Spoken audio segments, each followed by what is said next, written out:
Hello my dear friends, this is Vijita, NCLEX RN trainer at Athena Coaching Center. ഇന്നത്തെ ഈ വീഡിയോയിൽ നമ്മളുടെ NGN എക്സാംസിന് കുറേയധികം ക്വസ്റ്റ്യൻസ് വരുന്ന ഒരു ടോപ്പിക്കാണ് ഞാൻ ഡിസ്കസ് ചെയ്യുന്നത്, വിച്ച് ഇസ് അനഫിലാക്സിസ്.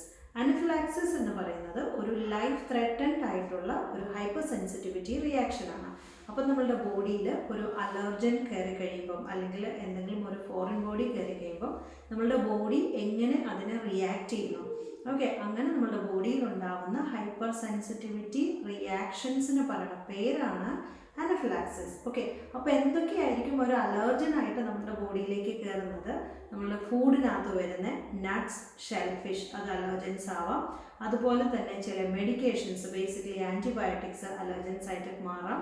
പിന്നെ എന്തെങ്കിലും ഇൻസെക്ട്സിൻ്റെ സ്റ്റിങ്സ് അലർജൻസ് ആയിട്ട് കൺസിഡർ ചെയ്യാം. ഇതാണ് കോമൺ ആയിട്ടുള്ള അലർജൻസ് ആയിട്ട് യൂഷ്വലി നമ്മൾ കൺസിഡർ ചെയ്യുന്നത്. ഓക്കെ, ഇങ്ങനെ അലർജൻസ് നമ്മുടെ ബോഡിയിൽ വന്നു കഴിയുമ്പോൾ ഹൈപ്പർ സെൻസിറ്റിവിറ്റി റിയാക്ഷൻസ് നടക്കും. അത് ലൈഫ് ത്രെറ്റൻഡ് പ്രോബ്ലത്തിലേക്ക് ലീഡ് ചെയ്യുന്നു പറഞ്ഞു. അപ്പോൾ അങ്ങനെയുള്ള ഹൈപ്പർ സെൻസിറ്റിവിറ്റി റിയാക്ഷൻസിനെ കുറിച്ചാണ് ഇനി ഞാൻ പറയുന്നത്. ഈ ഹൈപ്പർ സെൻസിറ്റിവിറ്റി റിയാക്ഷൻസ് കൊണ്ടായിരിക്കും എന്ത് വരുന്നത്, നമ്മളുടെ സിംറ്റംസ് വരുന്നത്. ഓക്കെ, അപ്പോൾ കാർഡിയോ വാസ്കുലർ ഹൈപ്പർ സെൻസിറ്റിവിറ്റി റിയാക്ഷൻസിൽ വാസോ ഡയലേഷൻ ഉണ്ടാവും, അങ്ങനെ ഹൈപ്പോ ടെൻഷൻ ഉണ്ടാവാം, ടക്കികാർഡിയ വരാം. ഓക്കെ, റെസ്പിറേറ്ററി ബ്രോങ്കോ കൺസ്ട്രക്ഷൻസ് വരാം, അല്ലെങ്കിൽ എയർവേ എഡിമ ഉണ്ടാവാം. ബ്രോങ്കോസ്പാസം, എയർവേ എഡിമ, റെസ്പിറേറ്ററി കൺസ്ട്രക്ഷൻസ്, അതുകൊണ്ട് ബ്രീത്തിങ് ഡിഫിക്കൽറ്റി ഉണ്ടാവാം, വീസിങ് ഉണ്ടാവാം. അടുത്തത് ക്യൂട്ടേനിയസ്, നമ്മളുടെ സ്കിന്നിൽ റാഷസ് ഉണ്ടാവാം, ഇച്ചിങ് ഉണ്ടാവാം.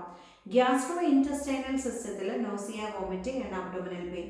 ഇത്രയുമാണ് ഏർലി സിംറ്റംസ് ആയിട്ട് കൺസിഡർ ചെയ്യുന്നത്. ഓക്കെ, അപ്പം ഇങ്ങനെയുള്ള ഏർലി സിംറ്റംസ് വരുമ്പം ഈ പറഞ്ഞിട്ടുള്ള സിംറ്റംസ് എല്ലാം കാർഡിയോവാസ്കുലർ സിംറ്റം ആവട്ടെ, അതുപോലെ തന്നെ റെസ്പിറേറ്ററി സിംറ്റം ആവട്ടെ, ഇതെല്ലാം നോർമലി മാനേജ് ചെയ്യുന്നത് ഇൻട്രാമസ്കുലാർ എപ്പിനെഫ്രിൻ കൊടുത്തിട്ടാണ് മാനേജ് ചെയ്യുന്നത്.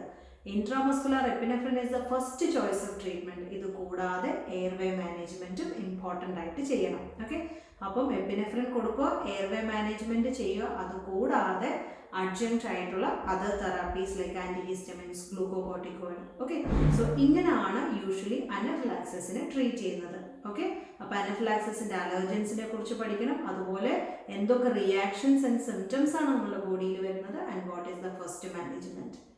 Thank you for watching.